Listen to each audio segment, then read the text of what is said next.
Good morning, learners! Welcome back to Valenzuela Live. And here, I am again, your nurse, Antoinette. Are you ready to be healthy? Then let's get it on. But before anything else, let me give you some important reminders to observe during our online class.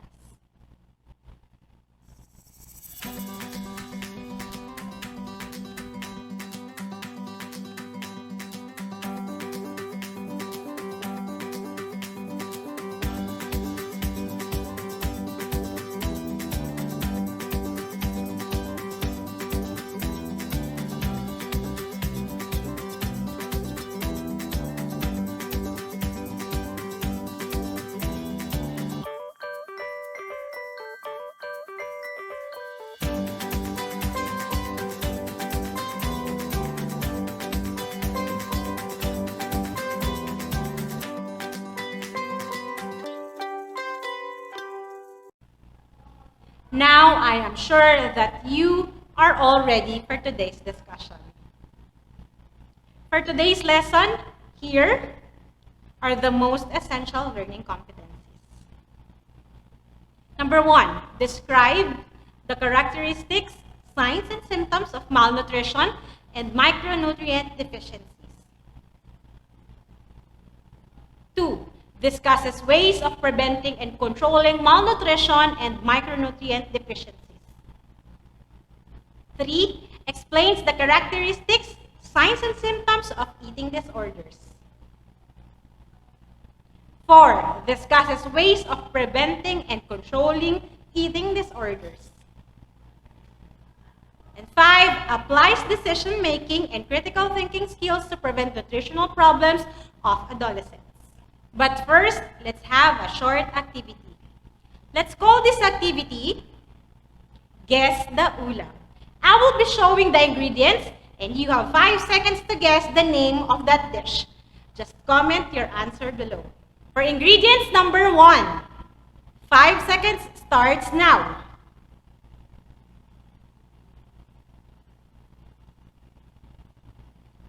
And the answer is pakbet. You got it right. For the ingredients number 2.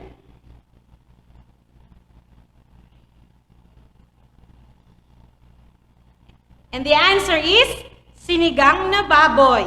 Good job. And for the ingredients number 3.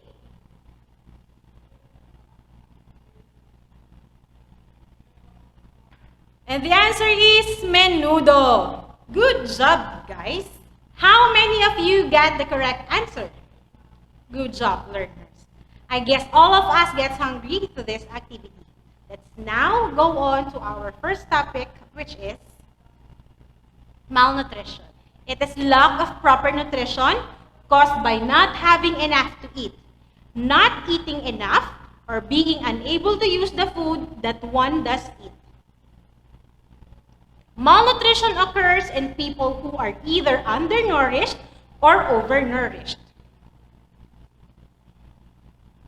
Malnutrition affects billions of people worldwide. Some populations have a high risk of developing certain types of malnutrition depending on their environment, lifestyle, and resources. It is a condition that develops when the body is deprived of vitamins, minerals, and other nutrients. There are 2 major types of malnutrition. First, we have the protein energy malnutrition, and second is the micronutrient deficiency. Let's talk about the protein energy malnutrition. Under these, we also have the undernutrition and overnutrition. Undernutrition is a condition wherein a person does not eat or take the daily nutrients and nutritional requirements. This may lead to diseases and deficiencies. They are also called stunted, which means impaired growth and development that children experience from poor nutrition, repeated infection, and inadequate psychosocial stimulation. While overnutrition happens when a person eats and gets nutritional requirements beyond the needed and ideal amount. We also call it obesity. It is a condition in which a person has too much body fat. It occurs when people eat more food than the body requires. The problem with excess body fat is that it leads to the development of other medical complications and problems. It prevents the body from using the blood sugar correctly, which may lead to the development of diabetes. Excess fat circulating in the bloodstream can block arteries, causing blood clots to form as the blood circulation slows at the blockage, the same way the water slows and pools at a dam. So the clots can break free and cause heart attacks and strokes. And now, here are the signs and symptoms of protein energy malnutrition. Lack of appetite or interest in food or drink, tiredness and irritability, inability to concentrate, always feeling cold, depression, loss of fat, muscle mass, and body tissue, higher risk of getting sick and taking longer to heal, longer healing time for wounds. Higher risk of complications after surgery. Eventually, a person may also experience difficulty breathing and heart failure. And in children, there may be a lack of growth and low body weight, tiredness and lack of energy, irritability and anxiety, slow behavioral and intellectual development, possibly resulting in learning difficulties. Let's now see the controlling and preventing ways of protein energy malnutrition. Eat healthy and balanced diet. Eat plenty of fruits and vegetables. Add plenty of starchy foods like breads, potatoes, and pastas. Drink some milk. Have some balanced protein such as meat, fish, eggs, and beans. And drink 8 to 10 glasses of water every day. Let's now proceed to micronutrient deficiency. Lack or shortage in the recommended amount or intake of vitamins and minerals. Let's identify first the micronutrients. Micronutrients are vitamins and minerals that all humans need to maintain strong bodies, mental sharpness, and fight off diseases. They are needed by the body only in reasonable amounts. And these are the examples of micronutrients. For vitamin A or retinol, these are the foods rich in vitamin A. It helps the body to use carbohydrates, proteins, and fats. Number 2, the vitamin B12 or cyanocobalamin. These are the foods rich in vitamin B12. It helps maintain the nerve cells. Number 3 is the vitamin E or the alpha-tocopherol. These are the foods rich in vitamin E. These are antioxidants needed for the stabilization of cell membrane. We also have the number 4, the vitamin C or the ascorbic acid. These are the foods rich in vitamin C. It aids in maintenance of red blood cells, aids in bone, teeth, and skin formation, and resistance to infection.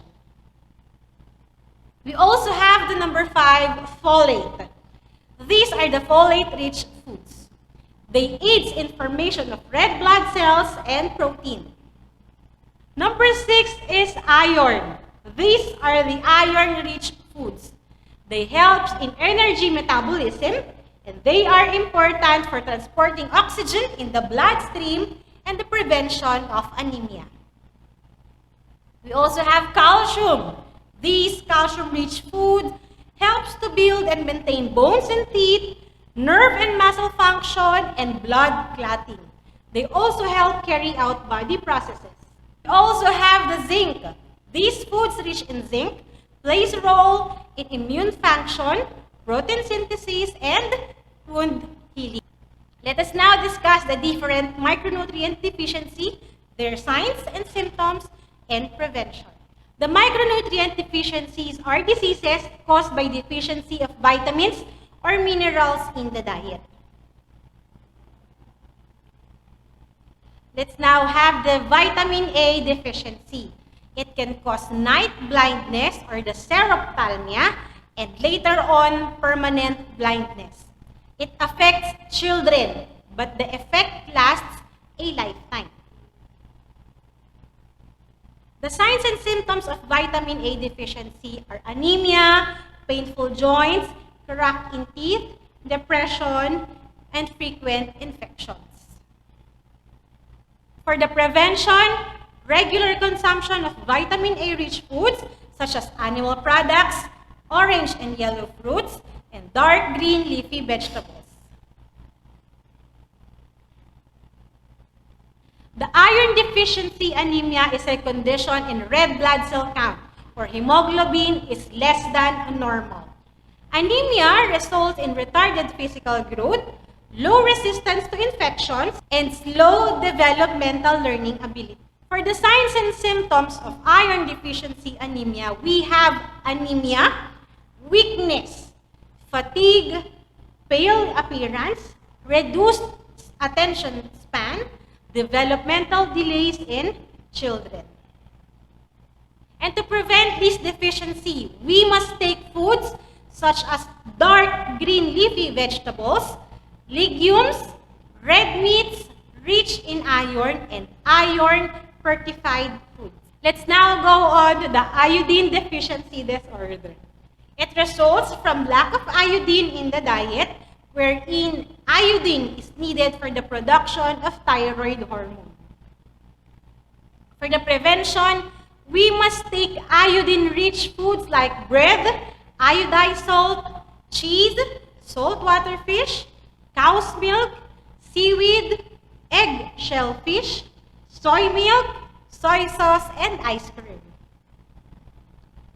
Now, down to our last topic, which is the eating disorders. Eating disorders is an extreme, unsafe eating behavior that can cause serious illness or that may even result in death. Having a healthy body weight is very desirable, but for some people, social pressure to get thin or maybe muscular may lead to negative body image and unhealthy relation with food. Here are the warning signs and symptoms, prevention, and control of eating disorders. The first eating disorder we have is the anorexia nervosa. Anorexia nervosa is an eating disorder wherein individuals, usually female, starve themselves, leading them to a far below the healthy weight. They are also characterized by an obsessive desire to lose weight by refusing to eat. They have an intense fear of gaining weight and a distorted perception of weight. People with anorexia place a high value on controlling their weight and shape, using extreme efforts that tend to significantly interfere with their lives. The warning signs and symptoms of anorexia are dry skin, fainting, brittle hair, dehydration, loss of body fats, and irregular heartbeat. For the prevention, early treatment is the best way to prevent the disorder, and that early treatment is knowing the early signs. For the second eating disorder, we have the bulimia nervosa. It is a frequent eating of very large amount of food followed by purging, such as self-induced vomiting, to undo the effects of stuff eating. It is a serious, potential life-threatening disorder. To get rid of the calories and prevent weight gain, people with bulimia may use different methods. For example, you may regularly self-induce vomiting or misuse laxatives, weight loss supplements, diuretics, or enemas after binging. Or you may use the other ways to rid yourself of calories and prevent weight gain, such as fasting, strict dieting, or excessive exercise. For the warning signs of bulimia nervosa, we have damaged heart due to starvation, damaged kidney due to the laxative abuse, dehydration, and serious malnutrition. Enlarged stomach, tooth enamel injury, sores in the mouth, and throats are often red. To prevent bulimia nervosa, we must avoid skipping meals, eat high-fiber foods, include fresh fruits and vegetables in the diet, drink 8 to 10 glasses of water a day, avoid finger foods, and eat regularly. The third eating disorder was binge eating disorder. It is a compulsive overeating in which a person eats huge amounts of food without control, usually done by the depressed, stressed, or nervous people instead of expressing their feelings. Binge eating disorder is a serious eating disorder in which you frequently consume unusual large amounts of food and feel unable to stop eating. Almost everyone overeats on occasions, such as having seconds or thirds of a holiday meal. But for some people, excessive overeating that feels out of control and becomes a regular occurrence crosses the line to binge eating disorder. When you have the binge eating disorder, you may be embarrassed about overeating and vow to stop. But you feel such a compulsion that you can't resist the urges and continue binge eating. For the warning signs of binge eating, we have lack of control, depression, grief, anxiety, shame, and disgust of self-hatred. To prevent this binge eating disorder, we must learn to manage stress.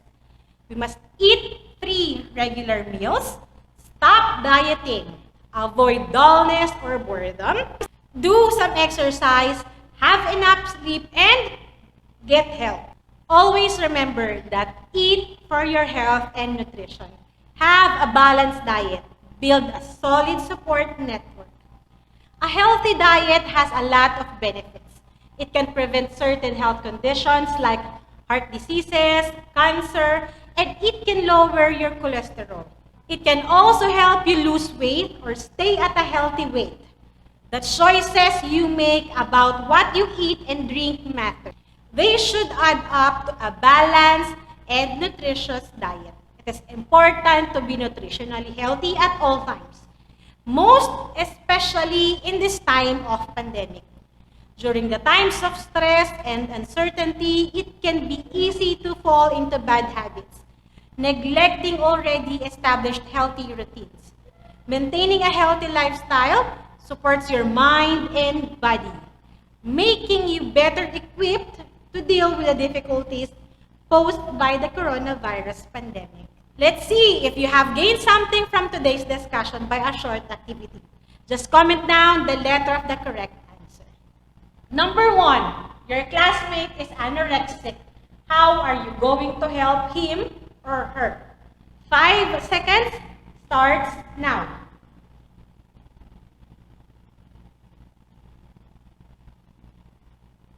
And the answer is letter D. Number 2. Why do adolescents require more energy and nutrients? 5 seconds starts now.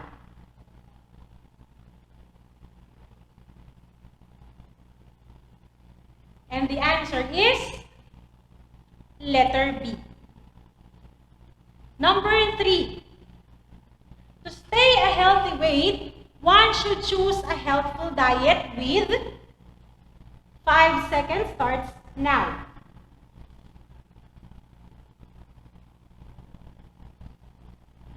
And the answer is B.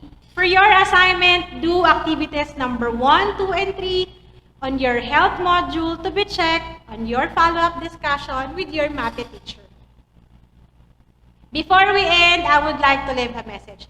The doctor of the future will no longer treat the human frame with drugs, but rather will curb and prevent disease with nutrition.